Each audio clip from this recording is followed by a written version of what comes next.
Control room police को एक police वाला फोन करके कहता है कि साहब, जोली ग्रांट से मसूरी जाने वाले रास्ते पर एक सब इंस्पेक्टर की सर्विस रिवॉल्वर छीनकर 3 बाइक सवार बदमाश भाग गए हैं। और ये उधर भागे हैं जिधर क्या राष्ट्रपति प्रतिभा देवी सिंह पाटिल का काफिला गया है। हो ना हो, कहीं ऐसा ना हो कि कोई बड़ी वारदात हो जाए, इसलिए जल्द से जल्द यहां पर पुलिस वालों की व्यवस्था की जाए और पुलिस वाले भेजे जाएं ताकि हम उन बदमाशों को पकड़ सकें, उनको गिरफ्तार कर सकें। पहला फोन पहुंचता है, फिर दूसरा फोन पहुंचता है कि वो जंगल की तरफ भागे हैं, उन्होंने अपना रास्ता बदल दिया है। यानी कि पुलिस वालों को देखकर रास्ता बदल रहे हैं। तभी पुलिस की एक और टुकड़ी वहां पर पहुंच जाती है और उसके बाद फिर तीसरा फोन किया जाता है कि साहब, अब चिंता करने की कोई बात नहीं है। जो 3 बदमाश थे उनमें से 2 तो भाग गए हैं, लेकिन जिस बदमाश के पास हथियार था उस बदमाश को हमने मार गिराया है। बस इतना था कि पूरे देश में एक तरह से वाहवाही शुरू होती है और उत्तराखंड की सरकार भी अपने पुलिस वालों की पीठ थपथपाने से पीछे नहीं हटती। साथ ही बड़े बड़े अधिकारी भी उन पुलिस वालों की पीठ थपथपाते हैं, क्योंकि उन्होंने एक बहुत बड़ी वारदात को अंजाम देने से रुकवा लिया है। दरअसल ये घटना कैसी थी कैसी नहीं थी, ये अगले दिन के अखबार में जो आने वाले कुछ पन्ने थे उसको पलटने के बाद ही पता चलने वाला था। लेकिन इसके बाद जो कुछ वक्त गुजर जाता है, जब सच्चाई लोगों के सामने आ जाती है, तो लोग सुनकर हैरान थे, परेशान थे। शायद ही संभवतः देश का पहला ऐसा मामला है जिसमें इतनी बड़ी संख्या में पुलिस वालों को सजा सुनाई गई हो। आदाब, नमस्कार, सत श्री अकाल। मैं उस्मान सैफी। आज की जो सच्ची घटना मैं आपको सुनाने जा रहा हूं, सच्ची घटना है उत्तराखंड की राजधानी देहरादून की। देहरादून से 4 जुलाई 2009 को अखबारों के पन्ने पट जाते हैं, भर जाते हैं और उसमें बड़े बड़े अक्षरों में छपता है कि राष्ट्रपति के काफिले पर शायद हमलावर हो सकते थे, उन बदमाशों में से एक बदमाश को मार गिराया गया है। और यह खबर न केवल उत्तराखंड में थी, बल्कि उत्तराखंड से आगे बढ़ते बढ़ते उत्तर प्रदेश, दिल्ली और कई राज्यों तक पहुंच जाती है। और लोगों ने बड़े चाव के साथ इस खबर को, इस घटना को जानने की कोशिश की कि आखिरकार ये मामला क्या है। तभी ये खबर पहुंचती है गाजियाबाद का एक इलाका है शालीमार गार्डन, और यहाँ के रहने वाले रविंदर सिंह के पास भी ये खबर पहुंचती है।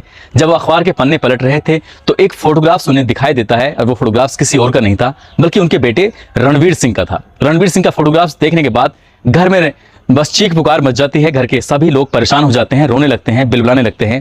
उन्हें सिर्फ, बाकी सबके सब लोग खुश थे कि बदमाश मारा गया था। एक यही ऐसा घर था जो इस मौत पर, इस एनकाउंटर पर कहीं ना कहीं दुखी था, परेशान था। उसके बाद यहां से परिवार के लोग बड़ी संख्या में इकट्ठे होकर सीधा देहरादून पहुंच जाते हैं। और देहरादून में जाने के बाद सबसे पहले पूछते हैं पुलिस वालों से कि हमारा बेटा आखिरकार है कहां। तो पता चलता है कि उनका जो बेटा है वो पोस्टमार्टम हाउस में है और उसका पोस्टमार्टम होने की तैयारी है। 4 जुलाई की बात थी, 5 जुलाई गुजरता है, 6 जुलाई गुजरता है। इस तरह से किसी तरकीब से घर वालों को उनके बेटे की लाश मिल जाती है। और लाश मिलने के बाद घर वाले वापस आने की कोशिश कर रहे थे, लेकिन उन्हें बिल्कुल भी यकीन नहीं हो रहा था कि उनके बेटे को जिस तरह से मारा गया था वो बदमाश हो ही नहीं सकता, वो बदमाश है ही नहीं। तभी ये खबर पूरे अखबारों में, टेलीविजन पर बहुत तेजी के साथ तैरने लगती है। अखबार वाले और टेलीविजन वाले इस लड़के जिसका क्या एनकाउंटर में मारा गया था, बदमाश था, उस बदमाश के घर वालों से जब बातचीत की जाती है तो उसके बदमाश के घर वाले कहते हैं कि हमारा बेटा बदमाश हो ही नहीं सकता, बल्कि उसने हाल ही में MBA कंप्लीट किया था और उसके पास देहरादून से कॉल आई थी कि क्या तुम नौकरी करना चाहोगे। यदि नौकरी करना चाहोगे तो 3 जुलाई को तुम्हारा यहां पर इंटरव्यू है, इसलिए आपको इंटरव्यू देना होगा। और वो लड़का 2 जुलाई की शाम को अपने घर से निकला था इंटरव्यू देने के लिए। 3 जुलाई के इसने इंटरव्यू दिया, घर वालों से बातचीत की, इंटरव्यू बहुत सफल हुआ है। 4 तारीख को ज्वाइन करने की बात है, लेकिन अचानक ही 4 तारीख को ज्वाइन करता, वो घर पहुंचता है, बातचीत होती, उससे पहले ही अखबारों के माध्यम से पता चल जाता है कि उनके बेटे का एनकाउंटर कर दिया गया है, जबकि उनका बेटा बहुत बड़ा बदमाश होता है, ऐसा पुलिस वाले कह रहे थे। लेकिन घर वालों को बिल्कुल भी यकीन नहीं हो रहा था। घर वालों ने डेरा डाल दिया और डेरा डालने के बाद बस ये कहने लगे कि हम यहां से उठेंगे नहीं जब तक क्या हमें इंसाफ नहीं मिलेगा। वो इंसाफ के लिए बैठ जाते हैं, धरना प्रदर्शन शुरू कर देते हैं। पुलिस वालों को यह बात बहुत ज्यादा नागवार गुजरती है और उसके बाद पुलिस वाले उन पर लाठी चार्ज कर देते हैं और लाठी चार्ज करने पर कुछ बुरी तरह पीटते हैं। और ये बात मीडिया वाले भी देख रहे थे।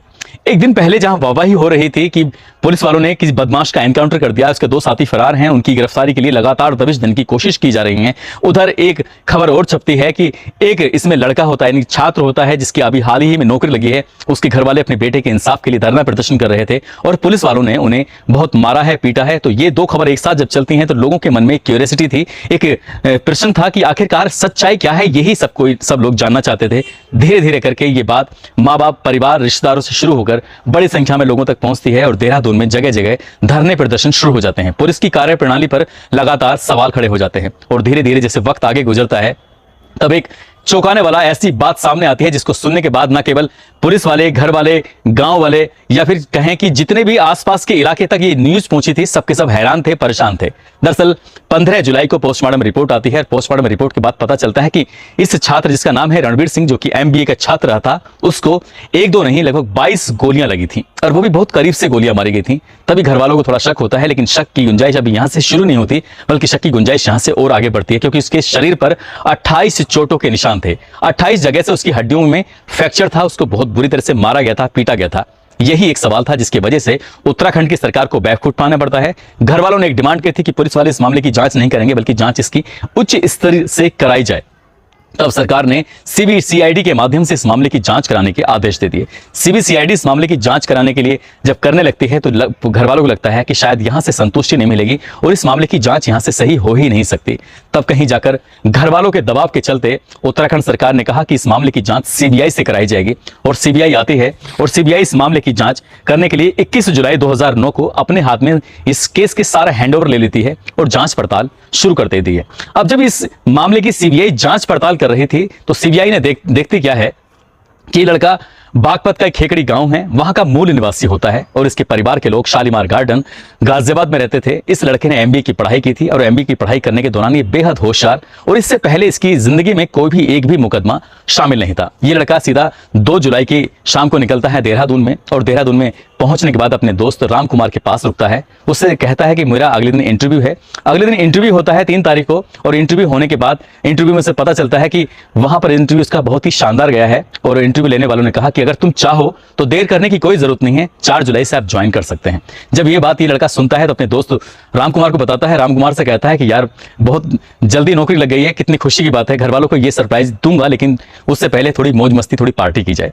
वो अपने दोस्त जो कि धर्मशाला के रोड पर एक मोहनी रोड है, वहां पर फ्लैट नंबर 9 में उसका दोस्त है अशोक कुमार, उसको फोन करता है। उससे कहता है कि अशोक कुमार तुम तैयार हो जाओ, हम दोनों यानी कि राम कुमार, रणवीर सिंह आ रहे हैं और तुमसे बातचीत करेंगे। लेकिन इत्तेफाक की बात यह भी थी कि इसी दिन 3 जुलाई को देश की राष्ट्रपति प्रतिभा देवी सिंह पाटिल उत्तराखंड के दौरे पर थी और उत्तराखंड के दौरे पर होने के चलते उनका जो एक देहरादून से जोली ग्रांट से मसूरी जाने के लिए उनका काफिला निकलने को तैयार था, इसलिए जगह जगह बैरिकेडिंग कर दी गए थे, जगह जगह रास्ते रोक दिए गए थे। कोई भी व्यक्ति, कोई भी आदमी क्योंकि रास्ते पे कोई नहीं जा सकता, क्योंकि वो VVIP मामला रोड बन चुका था। तभी ये आरा घर के चौकी इंचार्ज होते हैं JD भट्ट, ये अपने 1-2 लोगों के साथ रास्ते में नाकाबंदी किए हुए थे, रोके हुए थे ताकि उस रास्ते पे कोई नया जाए। और तभी राम कुमार और रणवीर सिंह जो दोनों दोस्त होते हैं, जो रणवीर सिंह अभी इंटरव्यू दे के आया है, जो कि अपने दोस्त के साथ मौज मस्ती करने के लिए कुछ अपना दावत करने के हिसाब से वो निकलने वाले थे, तभी उन्हें JD भट्ट उन्हें रोक लेता है, कहता है कि इस रास्ते से नहीं जा सकते, ये VVIP रोड है और यहां से प्रतिभा देवी सिंह पाटिल गुजरने वाली हैं। लेकिन जो स्टूडेंट होता है, छात्र होता है, उसका दोस्त होता है राम कुमार, उनको लगता है कि हमें देर हो जाएगी और देर हो जाएगी तो इसलिए हम यहाँ रुकना नहीं चाहते।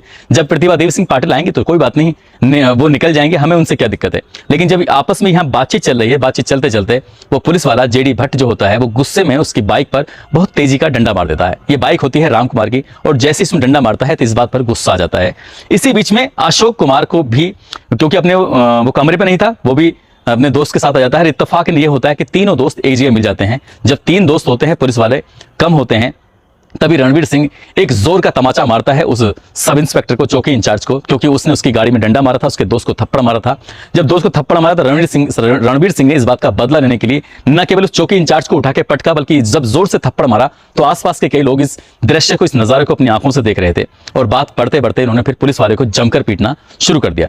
पीट कर यहां से भागने की कोशिश कर रहे थे, लेकिन 2 दोस्त तो भाग जाते हैं, राम कुमार और अशोक कुमार। रणवीर सिंह यहीं पर रह जाता है और तभी वो कंट्रोल रूम को फोन करके कहता है कि एक बदमाश है जो मेरी सर्विस रिवॉल्वर लेके भाग चुका है, इसलिए जल्दी से यहां पर आ जाओ। 2 दोस्त भाग जाते हैं, एक रह जाता है। पुलिस वालों की टुकड़ी भी वहां पर आ जाती है और जब टुकड़ी आ जाती है तो रणवीर सिंह को पकड़कर वो अपनी जीप में डालते हैं और जीप में डालने के बाद कहते हैं कि तुम्हारे दोस्त रहता कहां है, उसके पास हमें लेके चलो। तभी वो जो धर्मशाला है उसके मोहनी रोड पर एक फ्लैट है, फ्लैट नंबर 9, अशोक कुमार जहां रहता था, सीधा यहां से धर्मशाला की तरफ चल देते हैं। और जाने के बाद जब वहां पहुंचते हैं उन फ्लैटों में और वहां जाने के बाद देखते हैं तो ताला लगा हुआ था। उसके दोस्त दोनों में से कोई सा ही नहीं था, ना राम कुमार था ना अशोक कुमार था। अब यहां से पुलिस वाले खिसियाए हुए थे, परेशान थे और इस लड़के रणवीर सिंह को लेकर सीधा थाने पहुंचते हैं। लेकिन वो थप्पड़ जो उस चौकी इंचार्ज को पड़ा था, उस थप्पड़ की गूंज उसके कानों में लगातार गूंज रही थी। उस थप्पड़ को लेकर वो बहुत ज्यादा परेशान था। ये बात धीरे धीरे पूरी चौकी में फैल जाती है। ये बात नजदीकी जो थाना लगता है, जिसके अंडर में चौकी आती थी, वहां के इंस्पेक्टर के पास पहुंच जाती है, वहां के पुलिस वालों के पास भी पहुंच जाती है। वो पुलिस वाले बड़ी संख्या में इकट्ठे होकर अब थाने में आ जाते हैं। और थाने में आने के बाद उस लड़के के साथ हर कोई हाथ साफ कर रहा था। जो आ रहा था वो मार रहा था, जो आ रहा था वही उसको पीट रहा था। मारते मारते उसकी कई हड्डियां टूट जाती हैं, कई जगह उसके शरीर में फ्रैक्चर हो जाते हैं और वो तड़प रहा था, परेशान हो रहा था। तब उन्हें लगता है कि ऐसा ना हो कि ये छात्र मर जाए, इसलिए इस छात्र का अब कुछ ना कुछ इंतजाम करना होगा। तभी वो पुलिस वाले, जिनकी संख्या थी 18, वो पुलिस वाले सीधा उसे लेके चले जाते हैं जंगल की तरफ और कंट्रोल रूम को फोन करते हैं कि प्रतिभा देवी सिंह पाटिल यानी कि राष्ट्रपति का काफिला जिधर जा रहा है, जिधर गुजर रहा है, उधर एक सर्विस रिवॉल्वर जो कि एक चौकी इंचार्ज की थी, उसको लूट कर 3 बदमाश भाग रहे हैं।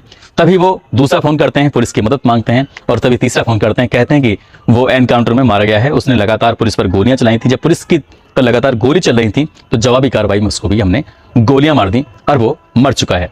लेकिन पोस्टमार्टम रिपोर्ट, सीबीआई की जांच जब होती है तो सच सामने आता है और जब सच सामने आता है उत्तराखंड की पूरी प्रदेश की पुलिस जो होती है वो हिल जाती है, डुल जाती है। सोचने पर लोग मजबूर हो जाते हैं कि आखिरकार ये पुलिस वाले ऐसा कैसा कदम उठा सकते हैं। और इस मामले की गूंज अब न केवल उत्तराखंड में थी बल्कि पूरे भारतवर्ष में फैल जाती है कि एक होनहार स्टूडेंट, एक छात्र जो अपने परिवार का लाडला था, एक छात्र जो अपने परिवार की जिम्मेदारियों का बोझ उठाने वाला था, एक छात्र जिसने पूरी ईमानदारी, पूरी मेहनत के साथ कुछ हासिल किया आगे बढ़ने के लिए, एक भविष्य संवारने के लिए, पुलिस वाले ने एक थप्पड़ की वजह से उसको इतना मारा कि उसके शरीर के अंदर 28 जगह पर फ्रैक्चर पाए गए थे। और यहां से तसल्ली नहीं मिली तो उसको 22 गोलियां मारकर मौत के घाट हमेशा हमेशा के लिए उतार दिया। चार्जशीट जो दाखिल की थी 4 जून 2006 को और 6 जून 2014 को सीबीआई ने इस मामले में इन्हें दोषी पाते हुए 18 पुलिस वालों को उम्र कैद की सजा सुनाई।